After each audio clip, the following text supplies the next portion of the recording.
people working in them right now, and until those people leave, there's going to be no opportunity for changing the profile of those titles. The FEY Fire department lieutenants. Right, exactly. So those are two phenomena that we could explore a little bit more. And I'm sorry, I don't quite understand what's the difference between the two? Social, I guess opportunity hoarding would be a type of social closure. The social closure is basically creating barriers to protect a group and their resources. It's much broader than a specific When the job. fire department women came in here complaining about the test, that was the inside test, so that even though they passed everything else, they couldn't pass this load test that they said was something that was beyond anything that was required anyplace else. That, I think, is social closure.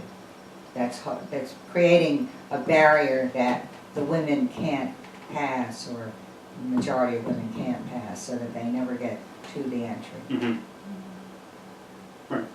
Well, I get it as social closure as the umbrella, and opportunity hoarding is a specific Yes, example. yeah.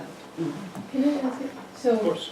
opportunity hoarding, would that be also giving people information about, say, one person giving people they know information about opportunities, so that the individuals who are informed of opportunities are actually, you know, kind of set by the people in the positions? You mean like the telephone call that I got when I was the general counsel at DOE, from the general counsel of DeWitt saying he was about to leave and I could apply? That's what you call it? Yes. Yeah, Mhm. okay. That's what Nancy. That happens within the DiTomaso city talked about. then. Right. My But guess she is has it a still name for happens. it. Mhm. She calls it something else. Social capital. It- It's spreading your circle of opportunity. Yes, I would suggest that you might want to look at the New York City Law Department, who becomes a feeder for general counsels throughout the city, and then a feeder for other roles within the city as well. I mean, historically, it was sort of fascinating to me. So how did these lawyers that were in the city know about what the openings were at the agencies? Magic. Just in time for the audit. Magic, magic.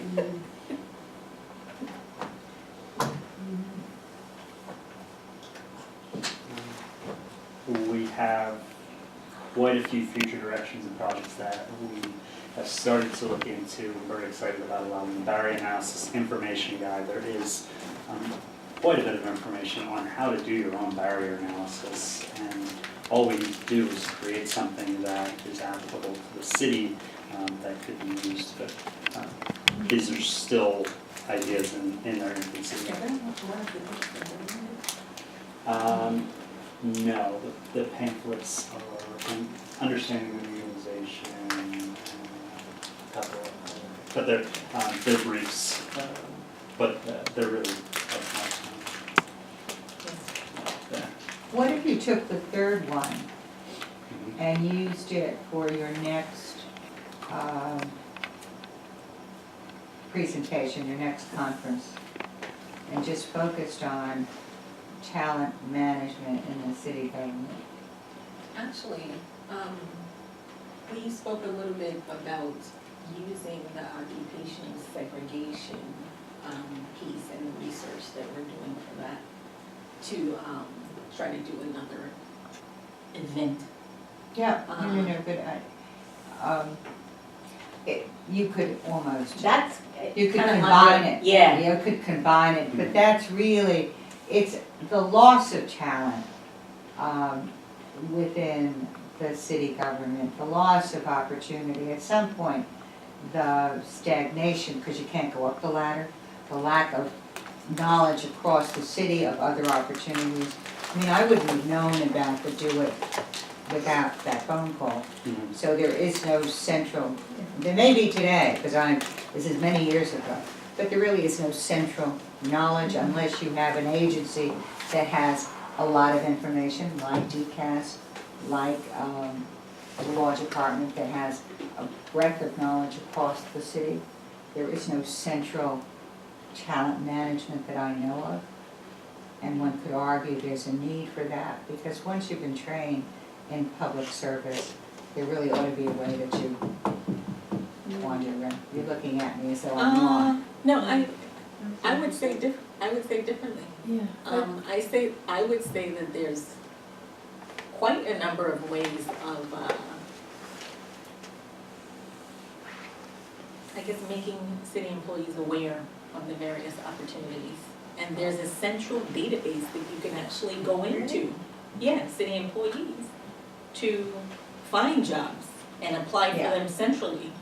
So, we can talk a little bit more about that and maybe show you guys, and maybe in the next meeting, we can show how. On NYC.gov, you can do it electronically, but that, Yeah, it's a good database. Yeah. You can search multiple ways, it's very easy to apply. Mhm. And even the managers can go in and look for resumes, you can do everything in that system. So that's something that we can, maybe we should do, maybe the next meeting, just to show you That'd be guys. interesting. And I mean, talent management is really all encompassing, but it does seem to be very, very difficult to do something called citywide recruiting. To go out there to a job fair from the city and say, apply to a city job, we'll give you information about upcoming exams and titles. But the time you need to wait for a job and the variety of positions that you're trying to inform people about is overwhelming. So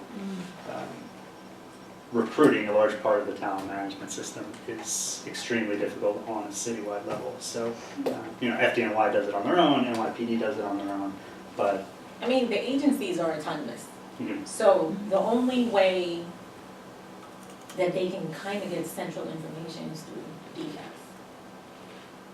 And all of the emails that they send out regarding testing, all the notices for exams. That doesn't include I'm discretionary. operating with a different word, okay? I'm operating with the core word in there, management. And I'm operating with saying, okay, so I know how to do it. But the general counsel in one city agency and the general counsel in another city agency, and the roles that you have in the interaction with the commissioners are totally different.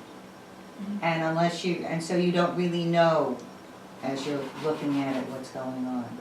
So Judith's role here is different than Judith's role before, and that Judith's role would be if she were in DCAS, or if she were in the fire department, or if she were in the police department. They have the same title, and theoretically have the same requirements, a law degree and license to practice, but are totally different in terms of what she has to know, how she has to deal, and what the bureaucracies are within them. And so I'm looking at management and saying, how do you, for the city, have a pool of people who are interested in public service, are happy working, and who from time to time, because you become stale doing the same thing, how do they transfer from point A to point B to point C? How do they go from the different places and the different roles? And I don't think the city's dealt with that management issue, because you're saying much the same thing, only differently. And I think there is some aid that we could provide, maybe not this year, maybe next year or the year after, but putting together a group of people to talk about how you manage personnel and skill sets, so that there is an easy access to the knowledge about where those skill sets can be used and where they can grow. Because the city benefits by having somebody who understands how the city works and how the bureaucracy works, and is able to go up a ladder in different titles. So it's going from the title of lawyer in the law department in a particular unit to assistant general counsel, to general counsel, to commissioner, depending on what the skill set is and how you manage. I think the city loses in management. A lot of city agencies could benefit from some sort of succession planning strategy, exactly what you said. Right, so, Patrick and I have been, and if you wanna tell them a little bit about what we were discussing with succession planning and the database, recommendation, I guess, a talent pool database, I think you were talking about. Right. So, wait, before you say that, so there's two different things, there's managing talent,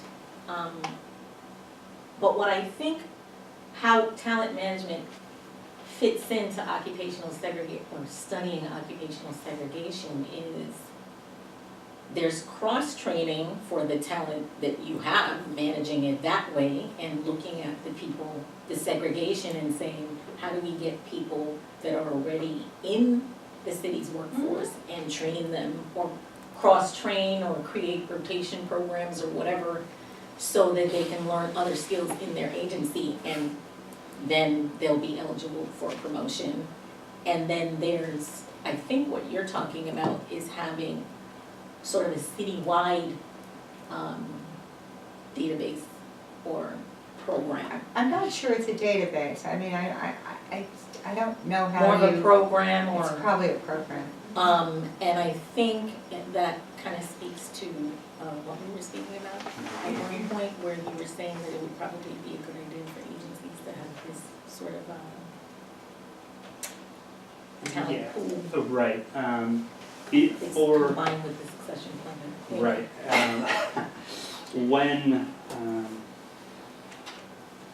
When managers are looking to fill positions, or when leadership is looking to fill departing managerial positions, there's a great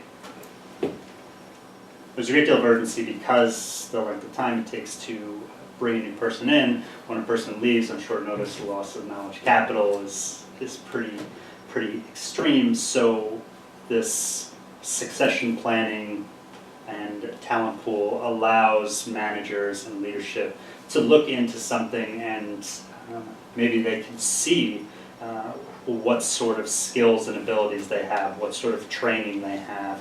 If they can put together a short list of people that are appropriate for the new title or new position, it allows them to cut off some of that time where you've lost somebody in a position. You could have more overlaps so that the departing person could train the incoming person.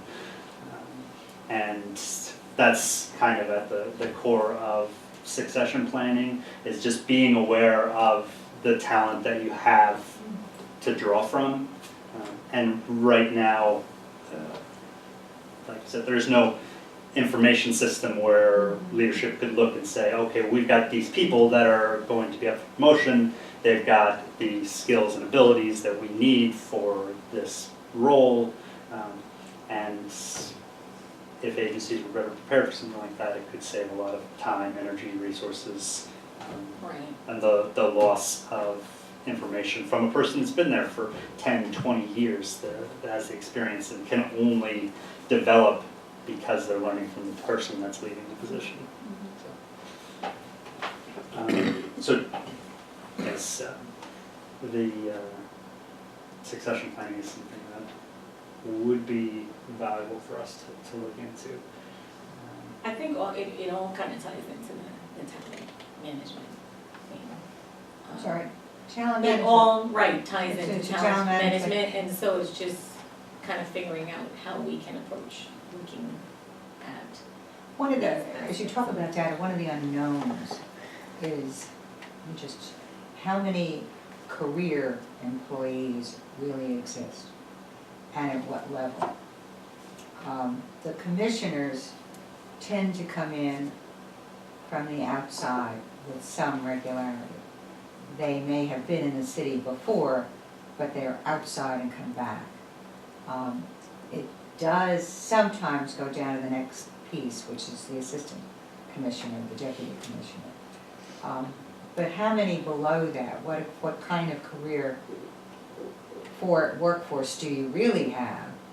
And where are those titles? And how long is the average length of time that anyone pays in the city, at different levels? I mean, I think that's I don't know the answer to those questions. I don't know that we do know those answers to those questions. But to the extent that you're talking about a workforce pool, I'm just curious as to what is the average length of time that people stay within the city, at what title, at what level? And looking at that, is there some segregation? So we know in the uniformed area, so those who wear uniforms, they stay until they can retire, but they need 20 years in the force to retire, something like that. So by and large, you're gonna find a whole lot of career people there. But so taking the uniforms out, then what do you have? How long do they stay? And in what title? And where is the turnover every 4 years, every 8 years? What does that really look like? Because that's where you have some loss of the intellectual power. Yeah, don't you think the 4 year and 8 years at the commissioner, assistant commissioner? At the commissioner's level. Deputy commissioner level? Yeah. More so than in the PG, the permanent government, right? Right. I think it's probably measuring it is one thing, and that's fine, looking at the amount of years, but coming to a conclusion will be difficult because we have the discretionary titles, which I don't even know how to measure those. I don't know that I want a conclusion, I just want to see where the data is. I don't know where it leads you, but right now we're sitting there saying, we're talking about talent management, and I'm sort of curious as to what does the workforce look like? What are we dealing with in terms of the workforce? So we know we have some givens. We know that most of the people in the uniform are going to stay until retirement. So we know that's sort of a solid. But so in the non-uniform workforce, what is the longevity, and at what level? And you ought to be able to have, someone ought to have the data. Yes. I don't know where it leads you. Majority of the sector, I'm sorry, go ahead. Well, I think having a hypothesis to begin with would be helpful because there's many different titles, and then maybe having a hypothesis would help us hone into exactly what we want to glean from, because then we can pick a title that more likely than not would have some measure of longevity. Yeah, right, and it depends on like when the title was invented, when the test came out, I you know, got all it, of that stuff. but if you're looking at talent management, and now I'm looking at talent, so if you find that the people who stay the longest are the people at the lowest level, so the crossing guards stay forever. That says to me, I mean, what am I dealing with in talent management? That's 1,000 people, it's 2,000 people, but there isn't much turnover, and this is just a job they have for 10 or 20 years, doesn't pay very much, but for a whole host of different reasons, it's just something that is low skilled, easy for them to do, and there's no turnover. That's not talent management. I mean, I don't know. I mean, that you would look at that as being a starting level, and there is no movement from there. You can look at as to why there's no movement from there. Don't just, where's the bulk? What title is the bulk of the New York City employees in? What's the title that has most of them other than? I think the uniform titles are like 30%. Yeah, I think you're uniform titles gonna, are you're 30%. gonna end up with the uniform. Go Yeah. ahead. So, And then, but what beyond the uniform? So what's the title beyond the non-uniform? That's Yes. the part that's. That's the question. What's that title? so, That's difficult because of the variations? Yes, but it can be done, it depends on the title. let's just put it that way. Yeah. And I to think what we- end again? So you're trying to figure out what the title is in order to figure out how long that they're in the position, to figure out how many of them are ever promoted from the position? That And I'm can trying, be promoted. because I know what you're saying about getting to the Yeah. like you need to figure out what you're trying to We're get trying to see where they are, because if you're talking about talent management, so where are the bulk of the people that you're gonna manage or try to offer opportunities to lead? So where are they now?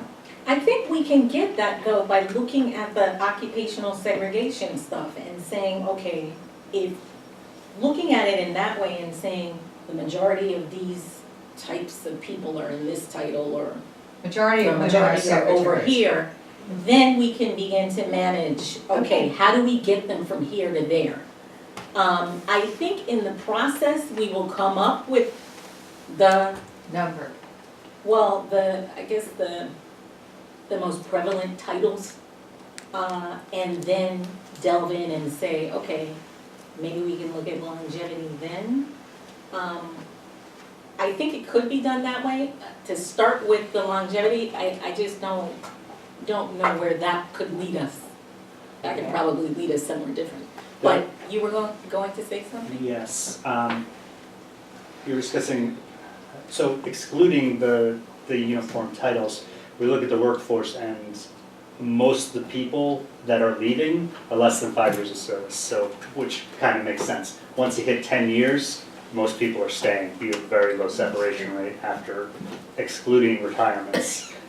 After 10 years of service, people don't tend to go anywhere. So there is data, and we don't have access to it right now. It might be a little way off, but you can determine not only years of service, but years in title.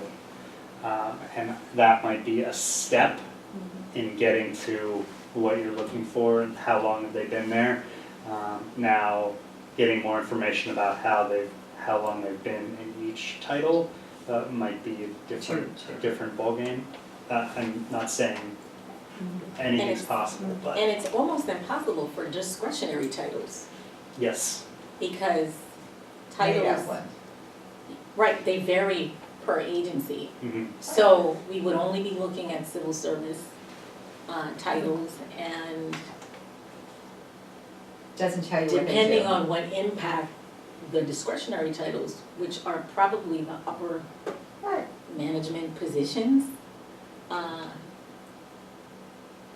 I mean, I guess we can look at whether or not, how many of the civil service titles actually promote to some sort of discretionary management title, but I don't even know if we could do that. We can brainstorm and just think of ways that we can probably. Because I'm back to get challenge, information. to operating with the two words, challenge management, and so it's really, I translate it as to opportunity management. People you don't wanna lose, and you wanna find something so that you can enhance their skill set, enhance their leadership, and you have invested time and effort in promotion at some point in time, how do you continue to hold on to it? Mhm. So, but let me make clear, are you interested at all in a citywide sort of I guess, it sounds like you were saying a citywide program where, Well, Like a it's citywide really transfer it's type. It's citywide management, because if you're dealing with it, you have to be dealing with it not by agency, but by a knowledge that you have people that you want to keep within city government. So you right, wanna but manage across them. the agency? Across agencies. That's, And I don't believe that exists now, so that's really what I'm probing. And at some point in time, theoretically, it no longer is attractive because the private pays more. Well, sometimes people are attracted by job description or Mhm. by what they can do and what they can fulfill and adding to the social fabric. And there are people within the city that are like that. They have been here for a very long time and have been promoted from agency to agency, doing different tasks, because someone knows they can do that. what to me is the object, is for that someone to not be just a human being that sees it and then can do it, but there be a system that will find that. And the city does do some, it does train college students or just out of college with their particular program, the name eludes me right now, but those are people that come in and are selected to be trained and to be cross-trained on different skills. Is it Urban Fellows? Yeah, Urban Yes. Fellows? Urban fellows, yeah.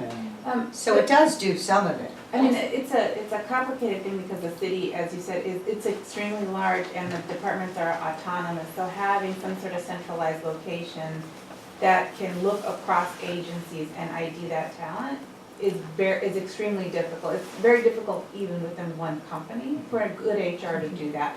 But what I would say is that there could be within the data, there could be certain flags. So it's like if certain titles, X number of years, like you could put certain flags that a recruiter from a particular department can just sort of look across agencies. I don't know if they can go into the DCAS data and then just say, okay, I need somebody who's been with the city for at least 10 years in at least this title. So you're not getting the, the school crossing guard or whatever, you're sort of like excluding certain things. You can do that in a data system. It's just like finding what those flags are that a recruiter could actually access. And they're gonna get a lot of people who don't fit the bill, but they will have a short list of folks who they can start recruiting from that way. So that is possible. With a full talent management system, Yeah. especially at a citywide level, you'd have something where you'd have a centralized learning management system where you could get all the information, all the training a person has. You'd have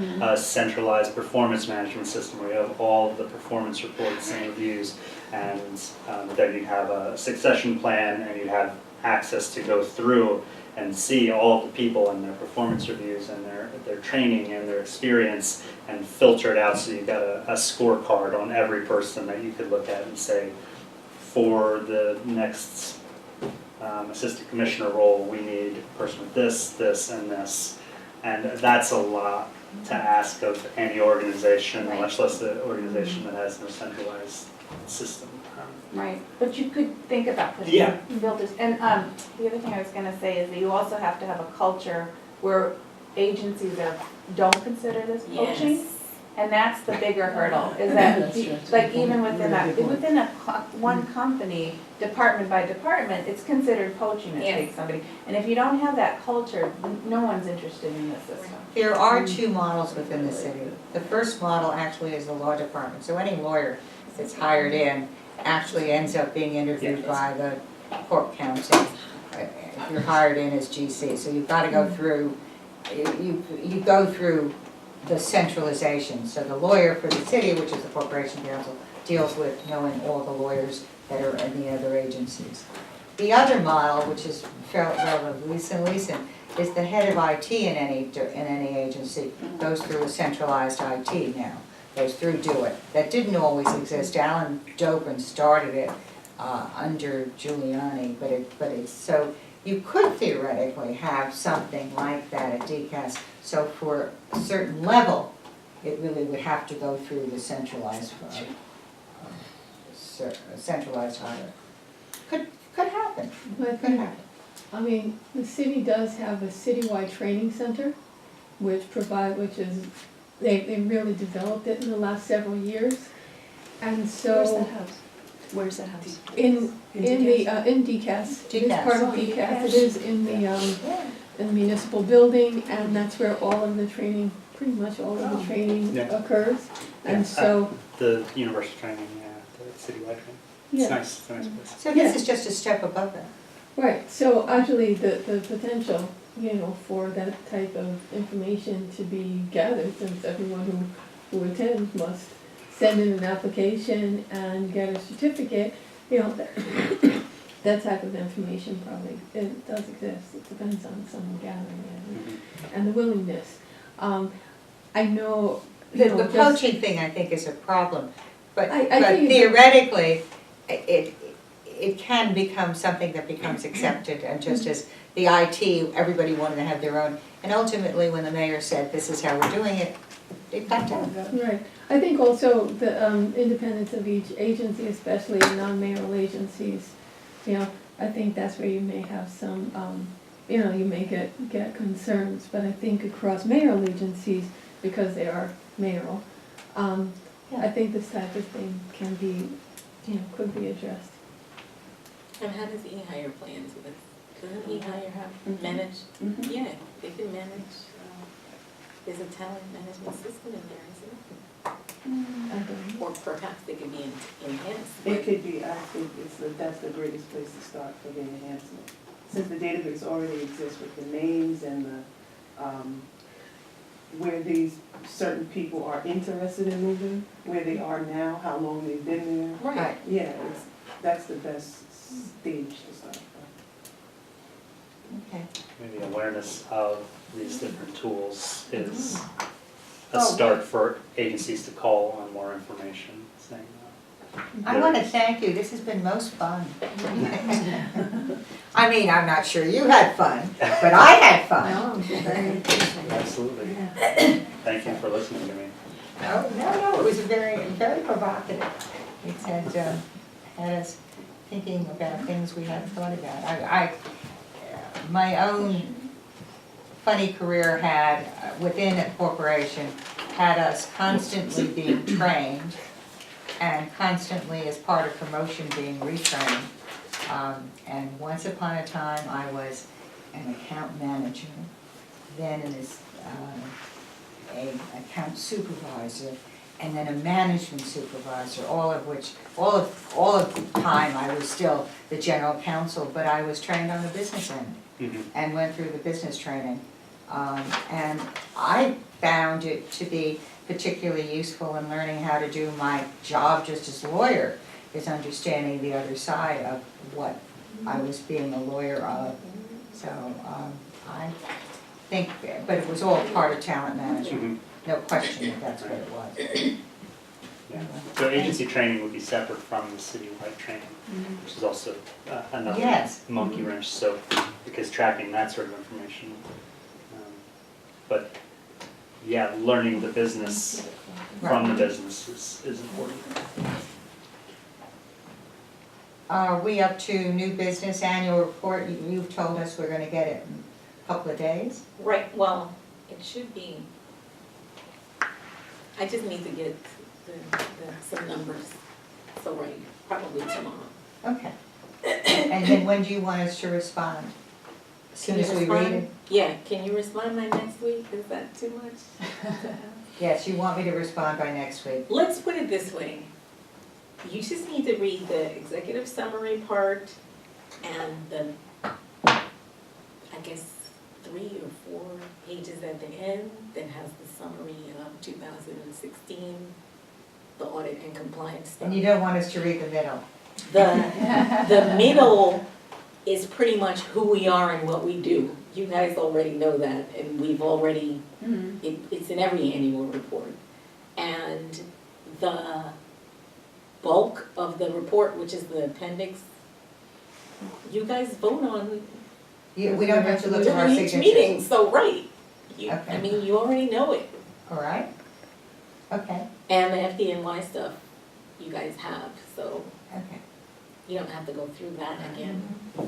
So that's, Could I add on to new business, that, as to the FDNY, that I would encourage you to send a letter to the public advocate that deals with joining in her endeavor to go forward looking at employment within the city and bias within that employment. I leave it to you to write a letter, but I think we ought to join in that effort and coordinate with her. I'll edit the letter and I'll send it. You guys will get it by tomorrow morning. Okay. But I The think one that, we should send out a letter. It's been a while, but so what, everything takes a while. But we should send out a letter to her to try to, 1, be a part of whatever she's doing, and 2, to have her know what we're doing. Right. So she should certainly get the annual report, but when she gets the annual report, it's probably trying to highlight what you plan to do in 2017, and include some of what you're doing in terms of your research and where your plans are. So, all right. Any other new business? Did you guys meet Fatima? Did they meet Fatima? last week? Yeah, Last she, week. Oh. Okay. Can I move for adjournment? Second. All in favor? Aye. It's been a pleasure.